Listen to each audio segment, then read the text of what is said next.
করতে হবে কথা কার? কুনতুম খায়রা উম্মাতিন উখরিজাত লিন-নাস তা'মুরুনা বিল মা'রুফ ওয়া তানহাউনা আনিল মুনকার। আল্লাহ ঘোষণা দেন, জেনে রাখো এই পৃথিবীতে আমি যত উম্মত সৃষ্টি করেছি তার মধ্যে শ্রেষ্ঠ জাতি, সবচেয়ে শ্রেষ্ঠ উম্মত করে সৃষ্টি করেছি তোমাদেরকে। সুবহানাল্লাহ। আমাদেরকে যে নবী দেওয়া হয়েছে, আমাদের রাসূল, পৃথিবীতে যত নবী রাসূল পাঠানো হয়েছে আদম আলাইহিস সালাম থেকে নিয়ে আমাদের নবী পর্যন্ত সমস্ত রাসূলের মধ্যে শ্রেষ্ঠ রাসূল হলো আমাদের রাসূল। আমাদের নবীকে আল্লাহ তাআলা প্রধান অতিথি করে, আম্বিয়াদের মধ্যে সরদারে আম্বিয়া করে সর্বশেষ পাঠিয়েছেন। মুহতারাম হাজিরিন, কিভাবে? আপনি যদি তাকান পৃথিবীতে, সংক্ষেপে বলছি, সময় তো কম, বিস্তারিত আলোচনা করা যাবে না, নামাজের আগেই শেষ করতে হবে। মুহতারাম হাজিরিন, পৃথিবীতে আল্লাহ তাআলা আমাদের নবীকে যে শ্রেষ্ঠত্ব দিয়েছেন তার কিছু নজির আল্লাহ তাআলা পৃথিবীতে রেখেছেন। জেনে রাখো, আমি যত নবী রাসূল পাঠিয়েছি তার মধ্যে সবচেয়ে শ্রেষ্ঠ করে আমি আমার হাবিব মুহাম্মদুর রাসূলুল্লাহকে পাঠিয়েছি। সুবহানাল্লাহ।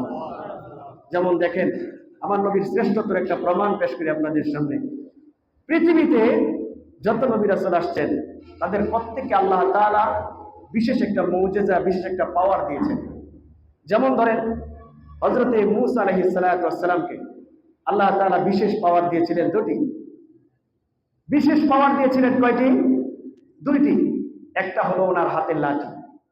এটা যদি জমিনে রাখতো, আপনারা জানেন সেটা সাপ হয়ে যেত। এটা যদি পানিতে রাখতো তাহলে রাস্তা হয়ে যেত। এ রাস্তা হওয়ার লম্বা ইতিহাস আছে, সেদিকে যাচ্ছি না। মূসা আলাইহিস সালামের বিশেষ দুটি পাওয়ার ছিল এটা। হযরত ঈসা আলাইহিস সালামকে বলেন তো, মূসা আলাইহিস সালাম যখন চলে গেছেন, ওনার হাতের যে লাঠি ছিল, লাঠির যে পাওয়ার ছিল, এই লাঠির পাওয়ার উনি চলে যাওয়ার পরে ছিল না শেষ হয়ে গেছে? বুঝতেছেন না আমার কথা? শেষ হয়ে গেছে। এই লাঠি দিয়ে আর কোনো কাজ হয় নাই। আরেকটা পাওয়ার ছিল, উনি যখন বগলের নিচে হাত ধরতেন অন্ধকার রাস্তায়, তখন হাত থেকে আলো ছড়াতো, অন্ধকার রাস্তায় তিনি পথ চলতেন। সুবহানাল্লাহ বলেন। পাওয়ার ছোট না বড়? পাওয়ার ছোট না বড়? এটা ছিল হযরতে মূসা আলাইহিস সালামের পাওয়ার। মূসা আলাইহিস সালাম চলে গেছেন, পাওয়ার নিয়ে গেছেন। ঈসা আলাইহিস সালামকে আল্লাহ তাআলা পাওয়ার দিয়েছিলেন। মাটি দিয়ে পাখি তৈরি করতেন, মাটি দিয়া পাখি তৈরি করে পাখির মধ্যে ফু দিতেন। কোরআনে কারীমের মধ্যে আসছে, হযরত ঈসা আলাইহিস সালাম মাটির পাখির মধ্যে ফু দেওয়ার পরে পরে এই মাটির পাখি আকাশে উড়ে যেত। পাওয়ার ছোট না বড়? সুবহানাল্লাহ বলে। মাটি দিয়া পাখি বানায়া হযরত ঈসা আলাইহিস সালাম এই মাটির মধ্যে ফু দিলে আকাশে পাখি উড়ে যেত। হযরত ঈসা আলাইহিস সালামের আরেকটি বিশেষ পাওয়ার ছিল। হযরত ঈসা আলাইহিস সালাম মৃত মানুষের কাছে দাঁড়াইয়া তিনি বলতেন, কুম বিইজনিল্লাহ, তুমি আল্লাহর হুকুমে দাঁড়িয়ে যাও। হযরত ঈসা আলাইহিস সালাম মৃত মানুষের কাছে দাঁড়াইয়া কুম বিইজনিল্লাহ বলার সঙ্গে সঙ্গে মৃত মানুষ জীবিত হয়ে যাইত। সুবহানাল্লাহ বলেন। হুকুম কার? এই জীবিত হওয়ার জন্য হুকুম কার? হযরত ঈসা আলাইহিস সালামের এই পাওয়ার ছিল, এই বিশেষ দুটি পাওয়ার ছিল। এক নাম্বার, তিনি মাটি দিয়ে পাখি বানায় আকাশে ওড়াতেন। দ্বিতীয় নাম্বার পাওয়ার ছিল, মৃত মানুষের পাশে দাঁড়াইয়া তিনি বলতেন, জীবিত হয়ে যাও, জীবিত হয়ে যেত। হযরত ঈসা আলাইহিস সালাম চলে গেছেন, সেই পাওয়ার নিয়ে গেছে। পাওয়ার কি ছিল? ঈসা আলাইহিস সালাম চলে গেছেন, পাওয়ার নিয়ে গেছেন। হযরত ঈসা আলাইহিস সালামের পরে এবার আসেন হযরত দাউদ আলাইহিস সালামকে আল্লাহ তাআলা দুটি পাওয়ার দিয়েছিলেন।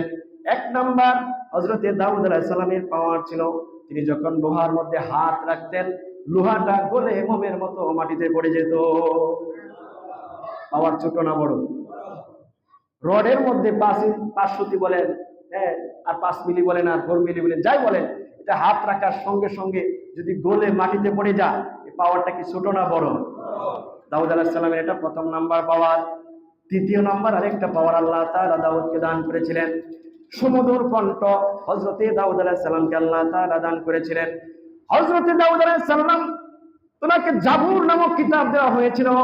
দাউদ আলাইহিস সালাম যখন জাবুর তেলাওয়াত করতেন, এই জাবুর তেলাওয়াতের এত সুমধুর কণ্ঠ ছিল, এটা তেলাওয়াত করার সঙ্গে সঙ্গে আকাশের পাখিগুলো জমিনের মধ্যে নেমে আসতো। শুধু তাই নয়, সমুদ্রের মাছগুলি তীরে চলে আসতো হযরত দাউদ আলাইহিস সালামের এই সুমধুর কণ্ঠে জাবুর তেলাওয়াত শোনার জন্য। এই জন্য উনার উম্মতেরা এই মাছ যখন নদীর তীরে আসতো তখন এই মাছ শিকার করত। তো তিনি সপ্তাহে একদিন শনিবারে মাছ শিকার করা নিষেধ করলেন। যে শনিবারে তোমরা মাছ শিকার করো না, আমি সপ্তাহে একদিন তেলাওয়াত করবো। এই মাছগুলি তোমাদের শিকার করার জন্য আসে না, এগুলা আমার তেলাওয়াত শোনার জন্য আসে, বিদায় শনিবারে তোমরা মাছ শিকার করো না। কিন্তু এই জাতি হযরত দাউদ আলাইহিস সালামের কথা শুনে নাই। দাউদ আলাইহিস সালামের নিষেধ না মেনে তারা এই মাছ শিকার করত।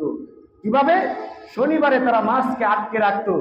উলামায়ে কেরাম যারা আছেন তারা জানেন, শনিবারে মাছকে আটকাইতো, রবিবারে শিকার করতো। এটা আরেক জাতি, তেরা জাতি ছিল। দাউদ আলাইহিস সালাম বদদুয়া করলেন ওদের জন্য। বদদুয়া করার কারণে ওরা সবাই বানর হয়ে গেল। কি হয়ে গেল? এই যে বানর হওয়া নিয়ে মুহতারাম হাজিরিন, যারা বানর হয়েছিল কিছুদিন আগে, বেশ কিছুদিন আগে এটা নিয়ে খুব আলোচনা হয়েছিল যে আমাদের এই আশরাফুল মাখলুকাত নাকি বানর থেকে সৃষ্টি। নাউজুবিল্লাহ বলেন। আপনাদের তো সব খুব কাছেই বর্মি হাজার হাজার বানর আছে, আছে না নাই? একটা বানরও কি এ পর্যন্ত মানুষ হয়েছে বলেন? দাউদ আলাইহিস সালামের জমানায় যারা বানর হয়েছিল 2 থেকে 3 দিন পরেই ওরা দুনিয়া থেকে সবাই মারা গেছে, বিদায় নিছে, মারা গেছে সবাই, ওরা জীবিত হয় নাই। যাও মুহতারাম হাজিরিন, এটা ছিল দাউদ আলাইহিস সালামের স্পেশাল পাওয়ার। দাউদ নবী চলে গেছেন, স্পেশাল পাওয়ার নিয়ে গেছেন। হযরতে মূসা আলাইহিস সালাম চলে গেছেন, ওনার স্পেশাল পাওয়ার নিয়ে গেছেন। হযরত ঈসা আলাইহিস সালাম চলে গেছেন, ওনার স্পেশাল পাওয়ার নিয়ে গেছেন। আমাদের নবী স্পেশাল পাওয়ারের নাম কি বলেন তো? আমাদের নবী স্পেশাল পাওয়ারের নাম হলো আল কুরআন।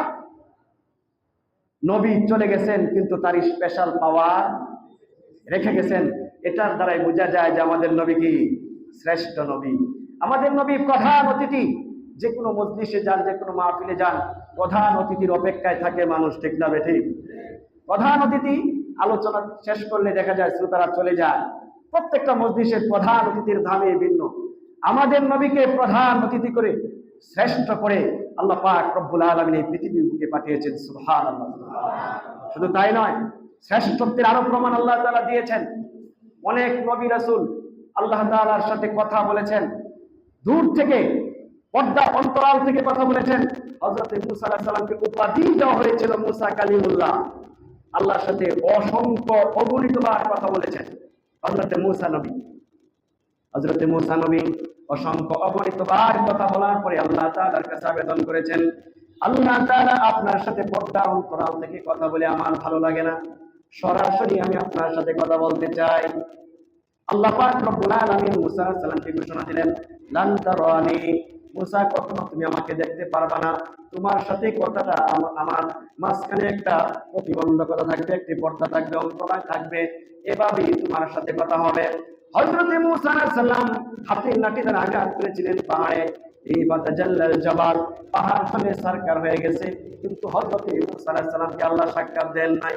মুহতারাম হাজিরিন, আমাদের নবীকে আল্লাহ তাআলা এমন শ্রেষ্ঠ করেছেন, নবীকে জিবরাইলের মাধ্যমে দাওয়াত দিয়া মেহমান বানায়া এই যে পিছনে চলে গেল এই রজব মাস, রজব মাসে এই মেরাজের মাধ্যমে আল্লাহ তাআলা আমাদের নবীকে 7 আসমান ভেদ করে প্রথম আসমানে হযরত আদম আলাইহিস সালামের সাথে, দ্বিতীয় আসমানে হযরত ইদ্রিস আলাইহিস সালামের সাথে, তৃতীয় আসমানে হযরত ঈসা আলাইহিস সালামের সাথে, চতুর্থ আসমানে হযরত ইউসুফ আলাইহিস সালামের সাথে, এভাবে 7 আসমান ভেদ করে সিদরাতুল মুনতাহা পর্যন্ত জিবরাইলের মাধ্যমে দাওয়াত দিয়া জিবরাইলকে বলে, হে জিবরাইল, আমার নবীর সাথে তোমার ওসিলায়, তোমার মাধ্যমে পৃথিবীতে কথা হয়, আমার ভালো লাগে না, যাও যাও আমার হাবিবকে নিয়ে আসো, আমার হাবিবের সাথে আমি সরাসরি কথা বলতে চাই। সুবহানাল্লাহ।